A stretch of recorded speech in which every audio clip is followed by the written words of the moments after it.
tarde, venerável Viviane, fundadora da Dons e Talentos. Boa tarde, doutora Andréia. Boa tarde, Liana. Boa tarde a todos. Boa tarde aos demais presentes. Eu não tenho lugar de fala como mãe de terra, tá? Eu não tenho esse lugar de fala. Eu tenho lugar de fala de uma advogada no século passado, mas eu não vou falar o ano para não me expor tanto assim. Estava fazendo estágio no Ministério Público do Trabalho. E a maior dificuldade que nós tínhamos naquela época, no século passado, era implantar a lei de cotas, as cotas do PCD, tá? Isso sempre foi uma grande dificuldade. Isso sempre esbarra num estigma social muito grande, num desconhecimento, num preconceito. Tá? Esse ano foi interessante o que aconteceu comigo, e eu quero lembrar o nome dela, a Ju Queiroz fez a seguinte pergunta: quem cuida de quem cuida? A Joana trouxe a seguinte fala: nós precisamos de políticas públicas, nós precisamos de união, né?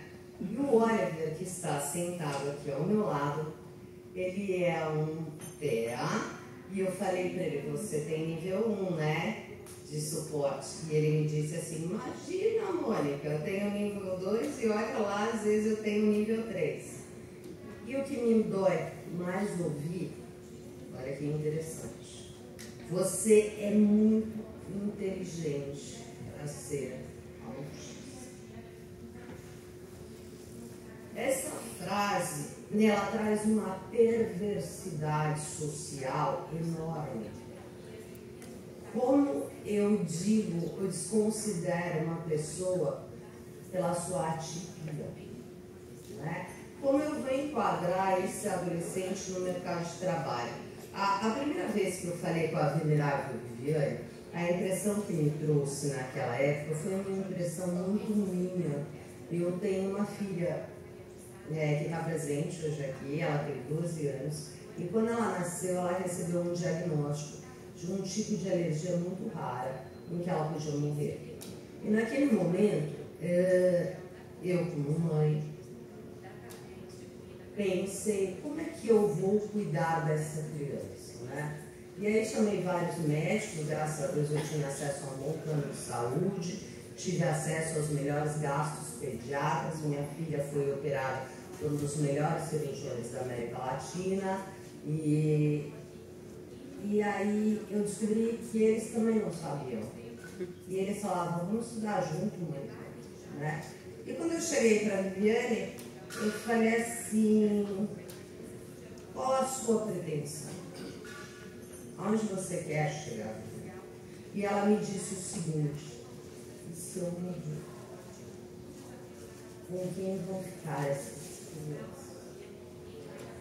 E eu pergunto, senhoras e senhores, quem é pai e mãe aqui nunca pensou o que aconteceria com seus filhos na sua infância?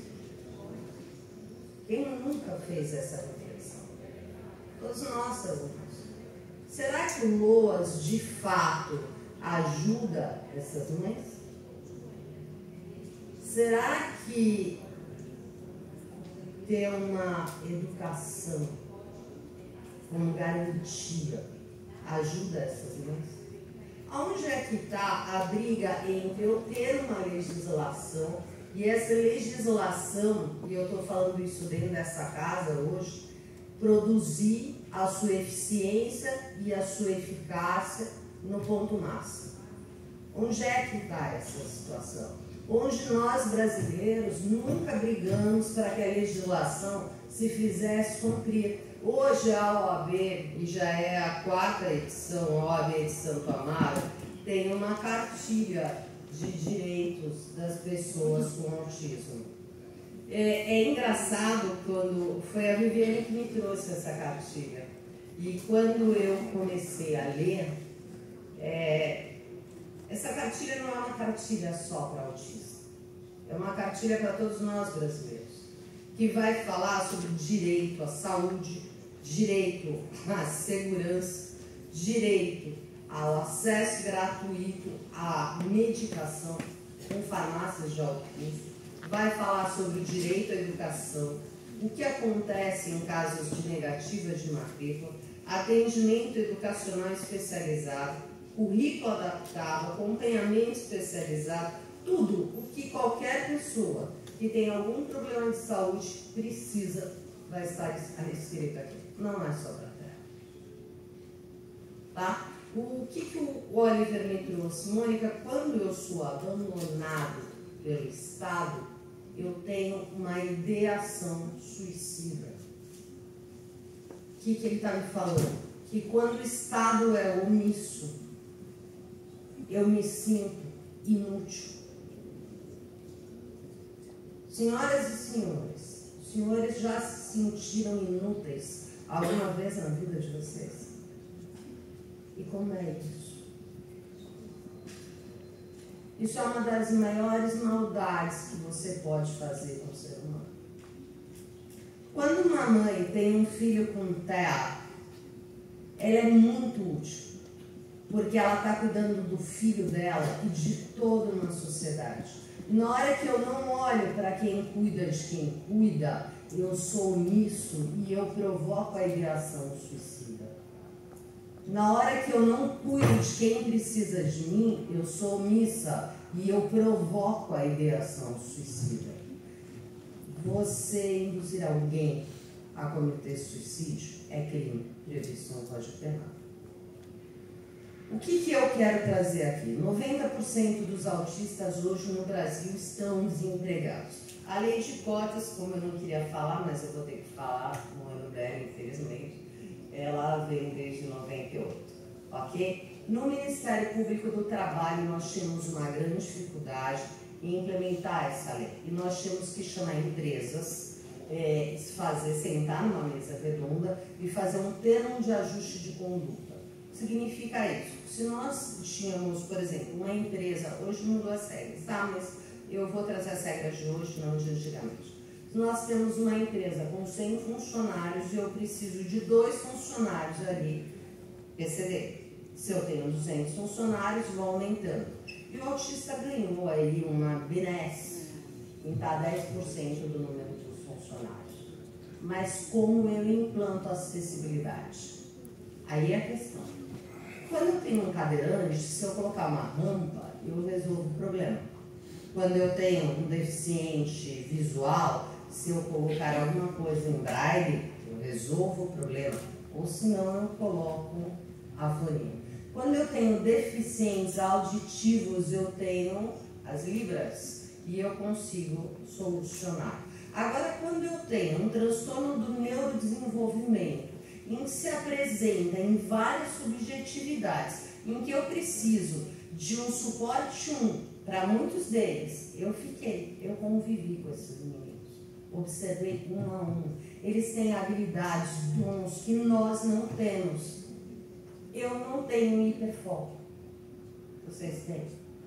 O Oliver acabou de me contar, Mônica, meu maior sonho é tocar num casamento. E sabe de uma coisa? Eu consigo tocar 1 hora sem interrupção. Sabe por quê? Ele tem hiperfoco. Eu não tenho. Sabe o que acontece quando eu estou peticionando? Aparece uma mensagem. Aí eu vou ler a fofoca.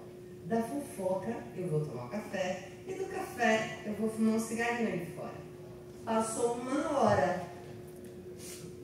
Enquanto isso, o Oliver estava cantando. E eu brincando. Será que isso não é habilidade suficiente para trazer dinheiro no mercado de trabalho? Se isso não for habilidade suficiente para trazer dinheiro para o mercado de trabalho, o que é? O que é? O que as empresas estão procurando hoje? Sair bem na selfie, como o senhor deputado falou, ficar bonitinho, falar que eu estou dentro da agenda ONU de 2030, cumprindo as ordens de serviços e diretrizes de sustentabilidade? Ou incluir é você olhar o potencial do seu funcionário? Quando você tem um teste de seleção dentro de uma empresa que vai avaliar o padrão de relacionamento que eles conseguem ter, eles vão reprovar. Eles não são bons em comunicação, mas eles são excelentes sentados na frente do computador e criando códigos e decodificando códigos e entendendo problemas. Eles são super eficientes e eficazes em decodificar DNA. Eles têm capacidade de olhar um ato, um comportamento seu e repetir em minúcias. É isso que eu tenho que vender. Eu não preciso vender deficiência. Eles não são vítimas, eles são diferentes. E esse é o olhar. Quando eu coloco uma criança, um adolescente com TEA, um adulto com TEA na posição de vítima social, isso é uma injustiça. Eu estou colocando ele num lugar de incapaz. E ele não é. Ele não é. Incapaz somos nós de entendermos quem eles são. Quais são as habilidades deles. Quem é que tem que ajudar nesse momento? A Dons e Talento hoje faz um trabalho que eu me emocionei, é engraçado, porque esse estágio aí da minha segunda graduação só me pedia 10 horas de permanência no estágio. Né? E nós tivemos a última segunda-feira com eles, e na hora que nós fomos embora, o comentário geral foi: e agora? O que nós podemos fazer por eles? Né? E agora que a semana que vem a gente não vai voltar? E agora que a semana que vem a gente não vai aprender a ser diferente? Eles têm dificuldade em se adaptar, mas nós não. Nós não temos essa dificuldade. Né? Então, eu olho como advogado que sim, Joana, as políticas públicas eficazes são aquelas que nós unimos várias deficiências intelectuais, mas eu também preciso olhar para a habilidade. Eu também preciso mostrar o quão capazes esses jovens são para o mercado de trabalho. Eles não precisam do assistencialismo, eles não precisam viver de assistencialismo, eles são capazes, eles são produtivos, eles trazem dinheiro para o mercado de trabalho. Eles não são a vítima social. E é desse ponto que a sociedade caminha devagar, porque fica olhando as pessoas como vítimas. Elas não são, elas precisam de uma oportunidade. Você ter um instituto que nem a Dons e Talentos, que olha cada dom, cada talento, a individualidade, a subjetividade, faz uma diferença enorme. A Viviane falou: Mônica, eu tenho uma lista de espera de 60 meninos. Só que hoje eu só consigo atender 11. Gente, isso é doído. Quando eu sei que 90% dos autistas estão desempregados, porque ninguém olhou para eles e viram dons e talentos, isso me mostra que nós falhamos como sociedade. Isso falta ser visto, isso falta ser olhado, isso falta ser compartilhado. É engraçado que quando surgem essas campanhas do dia 2 de abril, de conscientização ao dia do autismo, eu me pergunto muitas vezes o que essa tal campanha busca conscientizar? Que as pessoas tenham um filho com atraso no neurodesenvolvimento? É isso? Não. Essa campanha, ela busca conscientizar que essas pessoas com atraso no neurodesenvolvimento têm outras habilidades e outras características importantes para o mercado de trabalho e que fazem com que a Agenda de 2030 da ONU seja eficiente e eficaz. É só assim que nós vamos criar uma cultura de paz. Eu agradeço a palavra e espero ter contribuído com todos vocês.